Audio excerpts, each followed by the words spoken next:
Ladies and gentlemen, today I want to talk to you about the void that I see in our culture and in the hearts of many people in our society. In the tumultuous landscape of modern society, it's undeniable that many of us feel adrift, as if we've lost sight of our purpose, meaning, and direction. It's a sentiment echoed in conversations, headlines, and even our own internal dialogues. And in my opinion, this is the root of almost all our problems. We run from God, we run from meaning, we run from purpose, and we have adopted this extreme nihilism, where we believe that everything in the world, especially human existence, the human past and present, is devoid of objective, purposeful, knowable meaning, truth and real value. We, of course, do not call it nihilism, no one calls it that.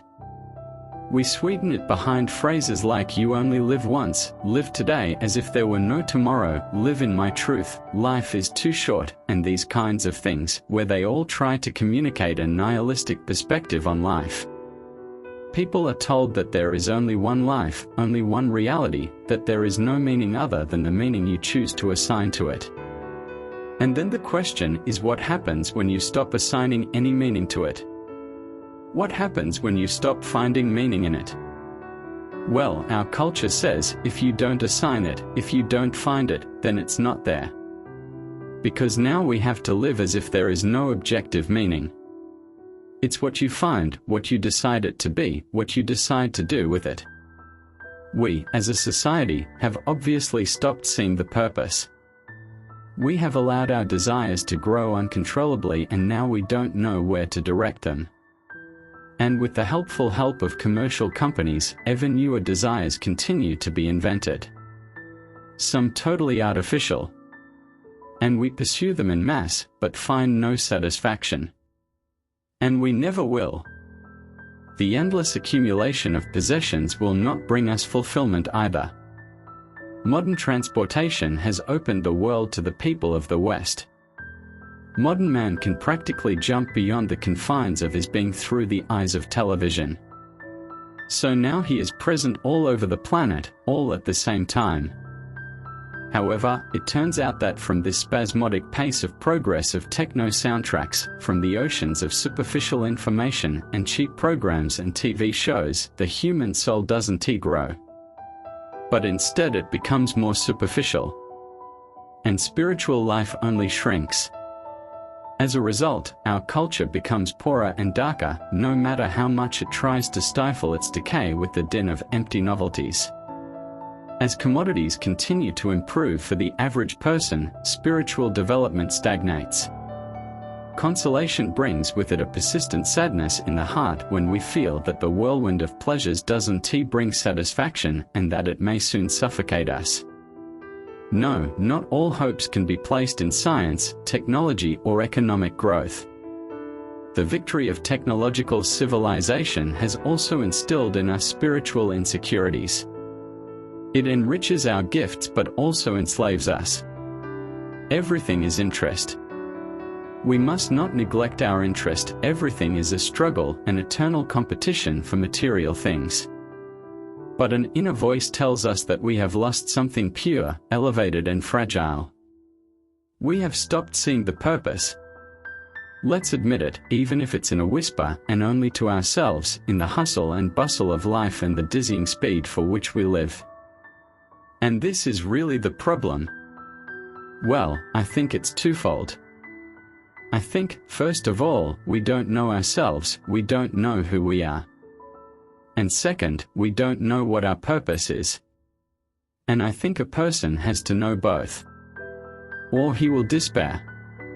And we have a culture, a country, a nation, a civilization of people who are confused on both counts, so I think this means we live in the civilization of despair. We have a crisis of identity but also a crisis of meaning. And it all begins with the rejection of religion, considering ourselves temporary.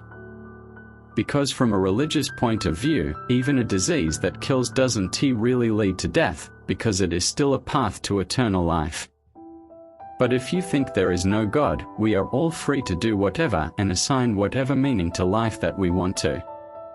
If we believe that there is no God, then we feel that everything we do is right, that there is no objective morality, that there is no good or evil outside of our current system of values and social morality. And if there is no one above you, this means that you do not have an internal moderator who can control your behavior. We therefore renounce all personal guilt or responsibility.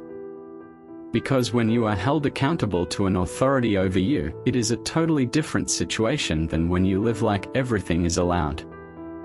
Instead of the concept of morality as it was known and preserved from biblical times and which encouraged the cultivation of timeless virtues, we now have increased emotionality that perceives the world mostly through its senses and carnal sensations. And this increased emotionality eventually led to the replacement of the concepts of good and bad, replacing them with the much more superficial and therefore much more accessible "I like it" or "I don't like it." For modern man, good is that which brings him instant pleasure and immerses him in the world of sensations and senses. Mental assessment takes time and effort because it can and often is a two-way street. While emotion is always one way, I either like something or I don't like it. But rarely what is easy and pleasant for us at the moment is useful and good for us in the long run. While taking the high moral road, the path of discipline, hard work, self-limitations, sacrifice and moderation sounds much less pleasurable. And this leads us as a result to today's consumer society, formed by small-minded cattle, moved around only by their consumer instincts. The modern man is a creature that lives in a fragmented world. Why do I say this? For the simple reason that he is only interested in his most immediate, his small range of problems and his small circle people. If he's even interested in that. Second, he is a being that imposes his consumerism program as the only possible program to live by. Third, this is a being who does not want to put his life in the context of the big context of the world and see his place in it. Fourth, this is a being who does not want to take responsibility for his own life in any way. Fifth, this is a being that does not want to take on any negativity and pain, not realizing that pain is a condition for growth. In every respect. Sixth, he is a being that does not want to impose any limitations on himself. Because he wants to live life from advertisements, from social media, consume here and now. If you don't have the money to buy, we will provide it for you. Enjoy. Consume. Indulge in your vices. Put yourself in a cult. Don't think about nothing but fun. There is no tomorrow. Life is one big continuous present, understood as a consumer's paradise. And from this it leads to a literal collapse of the meaning of human life, if by meaning is meant the pursuit of other goals beyond the consumer's immediate program. There is a basic contradiction in modern society. And this contradiction is its capitalist basis. In order for capitalism to exist, the machine of capital must be ticking, and in order for the machine of capital to be ticking, this means that it must constantly increase in order to keep making profits. And in order for it to grow and make profit, someone must use the products of the economic capitalistic machine. Therefore, you must become a being that is nothing but a consumerist in a hedonistic society. Well, the consumerist hedonistic being is usually dulled and debilitated. Because you have to be tricked into having needs that you don't actually have. Thousands and thousands of things you don't really need but you should need. That is why a huge media, informational, advertising pressure is created to make you consider other people's thoughts as yours, as your own. Grand manipulation is therefore blood-related to this form of civilizational existence. And this, in turn, undermines it completely, because in order for the capitalism to exist, it must constantly change and develop. And in order to change and develop, it must be constantly fed with innovation. And to be fueled by innovation, you need critical thinking, reflective people. But how can that be, if you've already turned them into consumer morons? This form of social existence does not give resolution to this problem, because if you have to give an honest resolution to this problem, it means that you have to dismantle it. By the way, this is exactly what is happening. Capitalism is being dismantled in front of our eyes by the capitalists. As capitalism faces increasing scrutiny and calls for dismantlement, concerns arise about the next generation's preparedness for life beyond its structures. As society contemplates new economic paradigms, the readiness of young people to navigate these shifts becomes a pressing issue, highlighting the need for holistic education and systemic change. Our societal downfall and lack of purpose and meaning is reflected not just by the destruction and collapse of economic structures and the accompanying purposeful dumbing down of the population in order to make it easier to manipulate for the purposes of the elite. We now have to face the reality that although we might have enough to eat, our children will be forced to survive one by one. It's like we are letting them into the forest and they are not ready for that at all. We have created several generations that are incapable and unable to work under stress, to bear any pressure. They grew up on a covenant, they grew up in greenhouse conditions. For them the propaganda spews that life is an endless party, have fun now, live now, you deserve it. Media tells you nothing about discipline, you don't hear anything about willpower, anything like, sit on your ass today and start working or studying. You don't hear anything about having to put aside your current hedonistic whims in order to achieve something great after the 3rd of May, 10 moves forward. There is no such type of culture. Nowadays, to discipline your children is defined as harassment. Same goes for learning and studying. Parental control is an obsolete idea from the distant past. Education is now supposed to be fun. Everything must be fun. Everything has to bring pleasure. Immediate pleasure. Well, I am sorry to be the one that has to bring that to you, but if education was supposed to be funny and pleasurable, monkeys would have been professors. Yet they are not. Education is perceived by children as violence. Violence against their will and freedom. It is coercion. And every parent knows that. In most cases you have to apply force so your child learns to play an instrument or a foreign language. So how will consumer broilers, who cannot imagine a world without the internet, without electricity, survive in this new world? They arrive in this new world and believe in its objectivity, see it as self-evident and as something beyond explanation. They are not told that life is a task that must be solved every day. With perseverance. And even if someone is found to say it, no one will hear it, because everything else around is spewing the opposite of it.